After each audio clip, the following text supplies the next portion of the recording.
mission de la SOMAGEP, c'est de distribuer l'eau aux clients du périmètre de concession, de la production depuis le captage de l'eau brute jusqu'au traitement de l'eau au niveau des stations de pompage, à la distribution et à la commercialisation au service à la clientèle.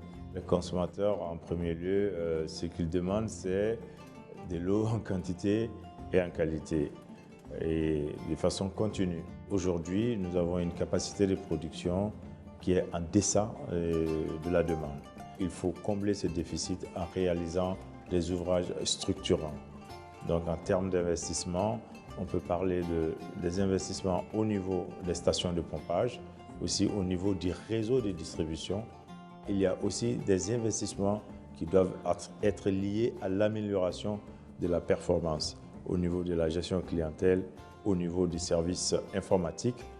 Donc, nos objectifs, c'est d'abord de diminuer les pertes. C'est ce qu'on appelle diminuer les non-revenus water, c'est-à-dire l'eau non facturée. C'est d'augmenter le rendement du réseau, parce que nous avons beaucoup de secteurs où le rendement du réseau est très bas. En engageant ces investissements-là, d'avoir un retour sur investissement par la récupération de l'eau perdue, de l'eau non facturée, puisque ces pertes-là, quand on arrive à les circonscrire, ça va générer des ressources pour la SOMAGEP pour rentrer dans ces fonds. Nous avons jugé nécessaire de faire appel à un partenaire de très longue date, qui est Itron, avec lequel nous avons travaillé depuis toujours, bien avant d'être même la SOMAGEP. Nous avons choisi ensemble la Cité du Niger à Bamako, où nous avons implanté un système qui permet effectivement de réduire considérablement les pertes techniques. On a pu réduire les pertes au niveau du secteur hydraulique de la Cité du Niger, principalement en faisant aussi de la gestion des pressions. Nous avons limité les pressions de façon à ce que la nuit, on ne puisse pas perdre de l'eau.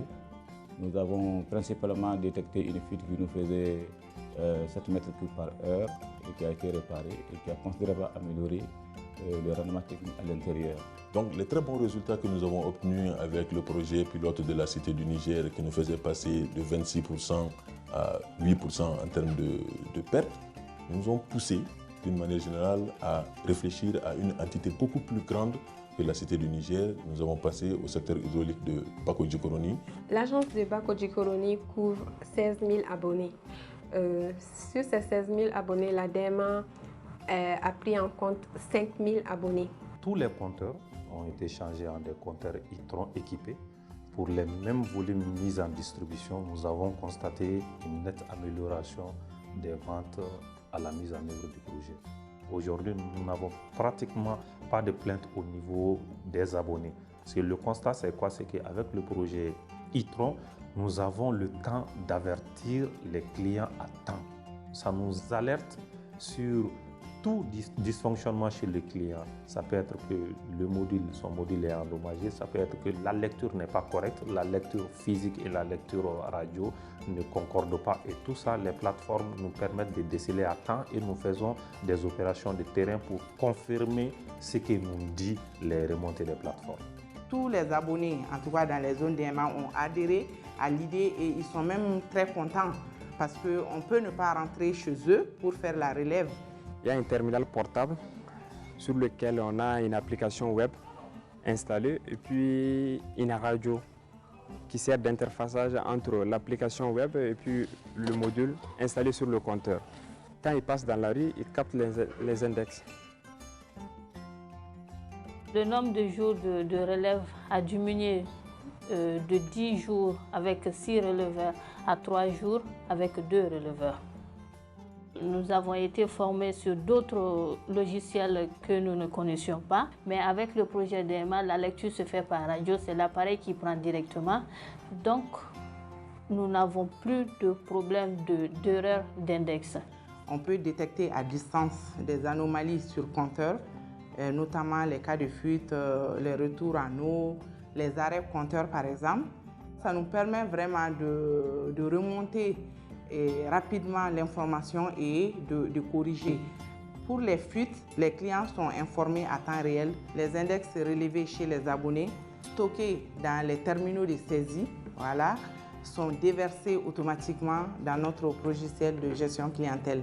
Si on fait une bonne facturation, une bonne distribution des factures, on a un bon taux de recouvrement. Nous sommes passés presque de 36% de taux de perte à 21% aujourd'hui, ce qui est un gain considérable pour celui qui connaît le système de distribution de l'eau potable.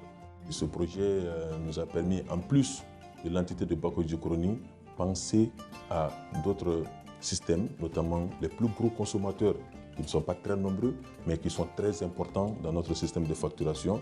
Mettre également le même système avec des débitmètres qui nous permettent effectivement de lire en temps réel la consommation de ces gros consommateurs, au cas où un compteur se mettait à être bloqué, qu'on puisse le détecter à temps, agir à temps et ne pas perdre en termes de facturation.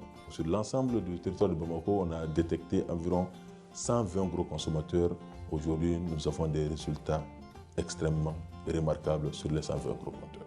Des remplacements de compteurs et la réhabilitation qui va suivre, ça va permettre de mieux maîtriser notre rendement de réseau. L'objectif, c'est d'atteindre les 82% qui est contractuel avec l'État malien. Ensemble, nous avons réfléchi. Pourquoi ne pas penser à une politique, n'est-ce pas, de remplacement de compteurs. Nous avons des compteurs qui sont sur le réseau, qui sont devenus des compteurs de plus de 30 ans, 40 ans d'âge. Il faut réfléchir aujourd'hui, les enlever du système, les remplacer par des compteurs beaucoup plus fiables qui mesurent bien. Nous sommes allés jusqu'à mettre en place un local technique avec un banc d'essai de dernière génération qui nous permet d'étalonner en temps réel notre système de comptage. Nous avons envisagé la mise en place de compteurs ultrasoniques. L'idée, c'est quoi? C'est de pouvoir définir un profil type de consommation sur tout abonné Somagel. Nous sommes toujours au niveau de la ville de Bamako.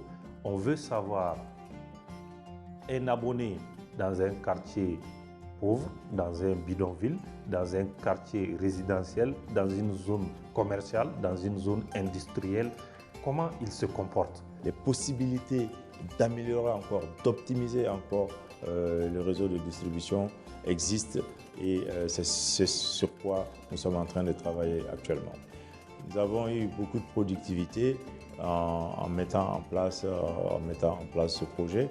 Les perspectives pour nous, c'est donc d'étendre ce projet à d'autres secteurs que nous avons déjà identifiés et qui sont des secteurs où nous avons des gisements pour augmenter encore davantage le rendement du réseau de distribution, non seulement de la ville de Bamako, mais nous avons même à l'esprit de pouvoir étendre peut-être à d'autres villes.